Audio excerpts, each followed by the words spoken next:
రొంపిచెర్ల మండలం తొంగుపాడు గ్రామంలో ప్రకృతి వ్యవసాయ ఏ గ్రేడ్ మోడల్ పొలాలను పరిశీలిస్తున్న జిల్లా యాంకర్ కె రామచంద్రం, ప్రకృతి వ్యవసాయ జిల్లా ప్రాజెక్టు మేనేజర్ కె అమల. మిరప తోట నాటినప్పటి నుండే ఫస్ట్ వేపగింజల కషాయం కొట్టాలి. ఒక 3 రోజుల తర్వాత ఉల్లిగడ్డ కషాయం కొట్టాలి. మళ్ళొక 5 రోజుల తర్వాత పేడామూత్రం ఇంగో ద్రావణం కొట్టాలి.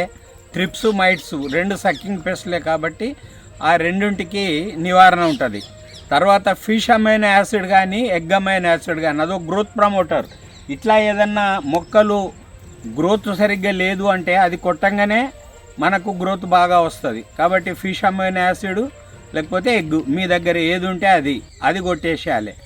అది కొట్టినాక 3-4 రోజులకు దశపర్ణి కషాయం అది స్ప్రే చేయాలి. ఇంకా మనకు ఈ పురుగు ఉన్నది అంటే బవేరియా, వర్టిసిల్లం, మెటారైజియం ఈ 3 యొక్క మిక్చరు దొరుకుతుంది. నాకు బెల్లంకొండలో అయితే నరసింహారావు దగ్గర ఉన్నాయి కల్చర్స్. అవి కొడితే మీకు ఈ ప్రాబ్లం అస్సలు రానే రాదు. బవేరియా, వర్టిసిల్లం, మెటారైజియం ఈ 3 మిక్చర్సు 750 మిల్లీ లీటర్లు అది 200 లీటర్ల నీళ్ళల్లో కలిపి ఒక ఎకరా పైరుకు పిచికారీ చేసినట్టుంటే బ్రహ్మాండమైనటువంటి ఫలితాలు వస్తాయి. దీన్నే మళ్ళీ రిపీట్ చేస్తూ రావాలి మొదటి నుంచి.